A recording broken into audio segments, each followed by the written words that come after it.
Hi, fans of high quality entertainment. Today, I thought I would talk about U2. I've talked about them in the in the past a few times. They used to be probably for me in the late the mid to late 80s into the 90s, probably right up there with the Beatles. And then I just, certain things happened and I lost interest in them. But I just made this poll in my community along with some comments, and I'll show some of the comments probably at the end of this video. There's thank you to everyone that commented, and I've just chosen 10 of them, but I did read each and every one of the comments, so thank you. In the voting, 300 votes. How do you rate U2? 16% of you said excellent.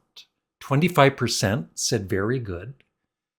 24% said good, 20% said fair, and 15% said poor. And I was actually, that was better than I expected it to be. And so let's get into U2 and my whole story on U2. And of course, as always, I would love your comments in the comments section below.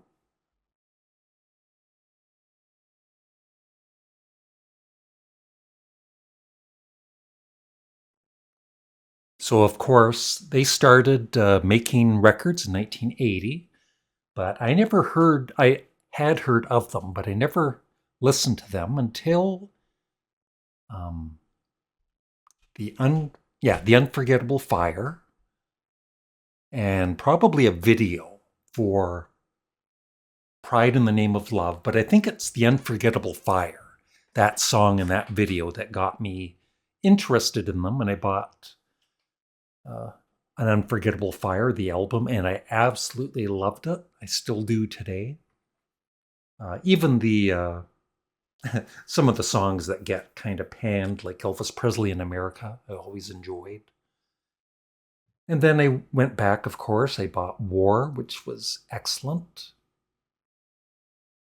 And then their debut, which is a great debut album. October, I didn't care for as much. It wasn't quite as strong as the debut, but I still really liked it. And then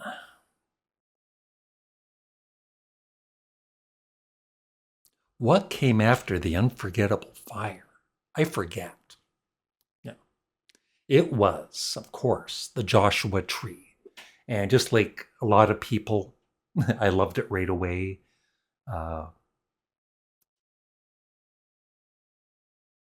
But I will say, I think I got kind of tired of it fairly quickly. I mean, I loved it right away, like I said. Like, I was amazed with it. And then I got tired of it. I'm just repeating myself. So after that, of course, the movie Rattle and Hum and the album, double album, and I really enjoyed it. My favorite song is All I Want Is You, one of my favorites of U2. So, yeah, overall, I really was impressed with that and the live cuts. And then after that was Octong Baby, which is my favorite U2 album. I loved it right away. I think it's, for me, their best album. And yeah, everything on it. Ultraviolet, Light My Way is one of my favorites. And then, even the singles or the B-sides, like Lady with a Spinning Head, Satellite of Love, their version of the Lou Reed song. So yeah, Octong Baby, I loved. So Zooropa came out next, and I liked it, but I think I was disappointed in it. Zooropa is an excellent opening track, but then songs like Babyface I didn't care for, or Lemon. I liked Numb with the video and Edge doing the vocals. And then, some of it was really good, and some of it was just okay. And then came Pop. The first U2 album where I was seriously disappointed. I loved Discotheque and the video. That was the first thing that I saw and heard, and them doing the Village People. And you can tell the drummer Larry Mullen Jr. wasn't really thrilled with being in the Village People get up.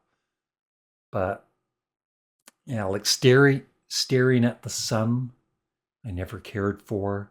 And then some bad tracks, at least for me, like Miami and the Playboy Mansion. Please was good, and Wake Up Dead Man.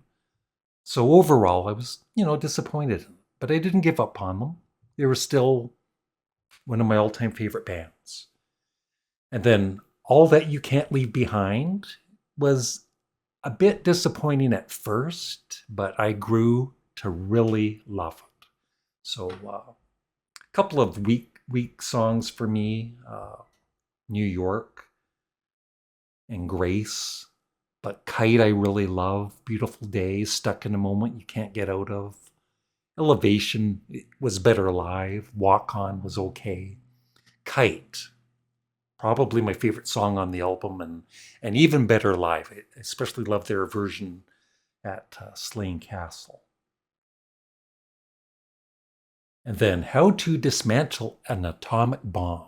And I did see them on the Joshua Tree tour at Exhibition Stadium in Toronto, but way up in the nosebleed section. So I didn't really enjoy it much. But I did see them on this tour for How to Dismantle an Atomic Bomb in Toronto, and it was excellent. They are a great live band. And yeah, I enjoy this album. I haven't played it in a long time, though. And then No Line on the Horizon, which I love the opening track, the title track. And then some of it I loved, and some of it, like, I'll go crazy if I don't, whatever. Them trying to stay hip with young people, and it just didn't work. Get on Your Boots, kind of lame. Part of me liked it, and part of me didn't. They're trying to get these radio hits. And this is when they started to kind of let me down a bit. And the last album I bought of theirs was Songs of Innocence, which was okay. I liked some of the songs on it. But this was at the time, of course, when the Apple fiasco, when they put this album on everybody's Apple phone. Luckily, I didn't have an Apple phone or iTunes. And that really, really, really, really turned me off the band. And I just stopped. I ended up just not listening to them anymore. I gave up on them. And so I never bought, I did hear them, like, streaming Songs of Experience, and it just sounded like they were still trying to, get on the radio, and they're a bit too poppy, and wasn't like the good old days for me. But if, I'm not trying to slam U2. Like I said, I think they are a superb live band. Personally, some people knock Bono, the politics and all that. I think he's a decent human being. I think the whole band is great. I love the Edge and his guitar work. But yeah, I haven't bought anything. I don't have anything by U2. But, once in a blue moon, I'll go back and I'll listen to, stuff from like Octong Baby. One is such a classic. So Cruel, The Fly, Mysterious Ways, Acrobat, of course, Ultraviolet, Light My Way, one of my favorite U2 songs. All I Want Is You.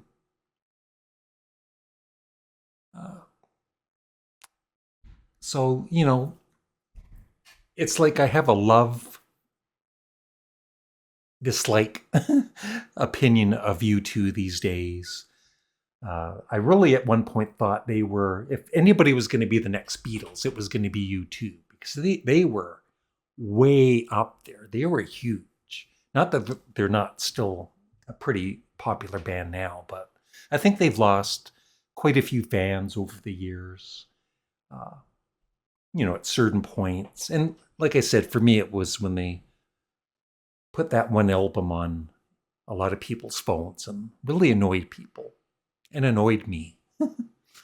uh, but overall, I think U2 is a great band, and the early years, maybe someday I'll start buying some of the early albums again, especially The Unforgettable Fire. I think that's, along with Achtung Baby, my favorite U2 album. And yeah, so I would just love I'm not making this video so everybody bashes U2. That's so easy to do. I respect them. I think I've seen them, in videos where they're talking with fans, and they seem to really treat their fans well. And I don't know. Like I said, mixed feelings about U2, but anybody that says, oh, they suck and all that, for me personally, I don't think they suck.